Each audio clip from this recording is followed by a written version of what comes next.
और इससे मैं बहुत खुश हूँ। आर्टिफिशियल इंटेलिजेंस हमारे लिए एक मशीनी युग लेकर आए हैं और वह भी एक ऐसा मशीनी युग जिसमें मशीन को इनपुट देने की आवश्यकता नहीं होगी। यह होगा मशीनी युग और इस मशीनी युग में हमारे विज्ञान को एक नई दिशा मिलेगी। तो आइए जानते हैं आर्टिफिशियल इंटेलिजेंस के क्या क्या पोटेंशियल है और क्या क्या तत्व है। आर्टिफिशियल इंटेलिजेंस एक ऐसी मशीन है जो बुद्धिमान हो, जो खुद से डेटा का एनालिसिस कर सकते हैं, जो विभिन्न भाषाएं बोल सकती है, समझ सकती है, मुश्किल सवालों के जवाबों को तलाश सकती है और अपने काम को अंततः दे सकती है। आर्टिफिशियल इंटेलिजेंस अपने आप या अन्य तकनीकें जैसे चैटजीपीटी, डेटा, प्रोग्राम इनकी मदद से वे कार्य कर सकती है जो कार्य करने के लिए आमतौर पर मानव बुद्धिमत्ता या मानव हस्तक्षेप की आवश्यकता होती है। यदि मैं आर्टिफिशियल इंटेलिजेंस के पोटेंशियल की बात करूं तो यहाँ पर मैंने आर्टिफिशियल इंटेलिजेंस के पोटेंशियल आपको दिखाई देंगे। यदि मैं जलवायु परिवर्तन की बात करूं तो यह जलवायु परिवर्तन में हमारे लिए मॉडलिंग की कार्य करता है। यह जलवायु परिवर्तन के पैटर्न में भविष्यवाणी कर सकता है। यह नीति और विषय में बता डेटा का विश्लेषण कर सकता है। यह ग्रीन हाउस प्रभाव को कम करने और उत्सर्जन को कम करने के लिए तथा जलवायु परिवर्तन से निपटने के लिए यह रणनीति भी विकसित कर सकता है। अगर मैं एग्रीकल्चर की बात करूं तो आर्टिफिशियल इंटेलिजेंस एग्रीकल्चर में भी अपनी एक महत्वपूर्ण भूमिका निभा सकता है। यह हमें बता सकता है कि किस खेती में कितना उपज होगा तथा यह सिंचाई को निश्चित करना और अनेक कार्य भी हमारे साथ कर सकता है।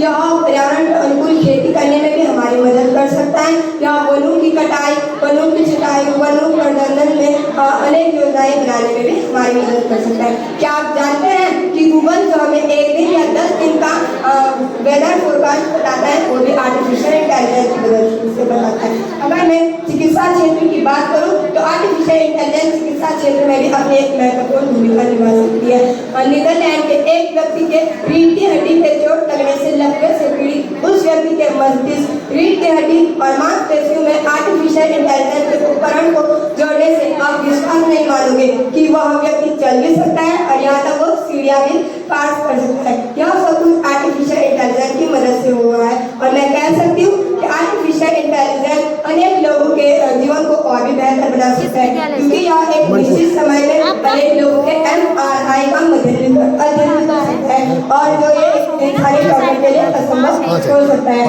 आर्टिफिशियल इंटेलिजेंस ऐसे अनेक कार्य कर सकता है। यह भविष्यवाणी कर सकता है कि आपको कौन सी बीमारी है जिसके कारण हम इसका उपचार कर सकते हैं। और मुझे आपको बताने में बहुत खुशी हो रही है कि आर्टिफिशियल इंटेलिजेंस को एक अतिरिक्त विषय के रूप में अन्य स्कूलों में पढ़ाया जाएगा। इसकी पहल SPSE ने की है और मैं आर्टिफिशियल इंटेलिजेंस की महत्ता को जानते हुए मैं भी चाहती हूँ कि हमारे UK बोर्ड विद्यालयों में आर्टिफिशियल इंटेलिजेंस को एक अतिरिक्त विषय के रूप में पढ़ाया जा सके, ताकि हम भी उसके नफा नुकसान, बारीकियां और महत्ता को जान सके।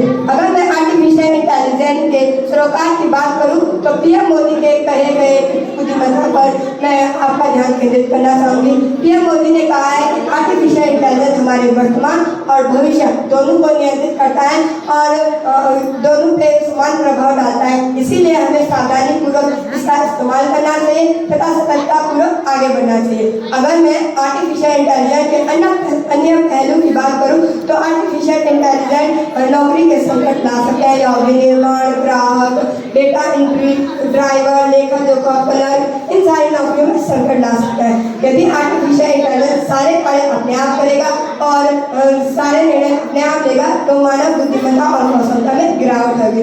आर्टिफिशियल इंटेलिजेंस आपत्तिजनक वीडियो बना सकता है। यह किसी की भी मिलती जुलती वॉइस निकाल कर ठगी कर सकता है। आर्टिफिशियल इंटेलिजेंस का उपयोग सैनिकों को बचाने के लिए युद्ध में किया जा रहा है, जिसके कारण ड्रोन और रोबोट विकसित किए जा रहे हैं, परंतु अन्य देशवासियों और युद्ध के लिए इसके लिए उतारू भी हो सकते हैं। आर्टिफिशियल इंटेलिजेंस के ऐसे अनेक सरोकार हैं जिसके कारण यह हमारे लिए थोड़ा नुकसानदायक भी हो सकता है। आर्टिफिशियल इंटेलिजेंस मानव जाति को आलसी बना देगा। और सबसे महत्वपूर्ण बात मैं आपको एक फिल्म के माध्यम से बताना चाहूंगी कि एक फिल्म है रोबोट, जिसमें प्रोफेसर वसीकरण एक ऐसे रोबोट का निर्माण करता है जो सारे कार्य अपने आप कर लेता है, जिसका नाम होता है चिट्ठी। परंतु डॉक्टर कोरा इसमें कुछ बदलाव कर देते हैं, जिसके कारण फिर होता है मशीनी और तथा इंसानों में युद्ध। कहने का तात्पर्य यह है कि एक हार्डमान से बना हुआ व्यक्ति क्या एक आर्टिफिशियल इंटेलिजेंस रोबोट से लड़ पाएगा? यह एक असंभव बात है, क्योंकि हम ही ने इसको सारी शक्तियां क्षमताएं, सारी सुविधाएं दे रखी है। कहने का तात्पर्य यह है कि हम भी नहीं जान सकते और आप भी नहीं जानते हैं कि कब ये आर्टिफिशियल इंटेलिजेंस का बना ये रोबोट हमारे लिए भस्मासुर साबित हो जाए। अंत में मैं ये कहना चाहूंगी कि जब भी विज्ञान वरदान लेकर आता है तो अपने साथ कुछ नकारात्मक पक्ष भी लेकर आता है।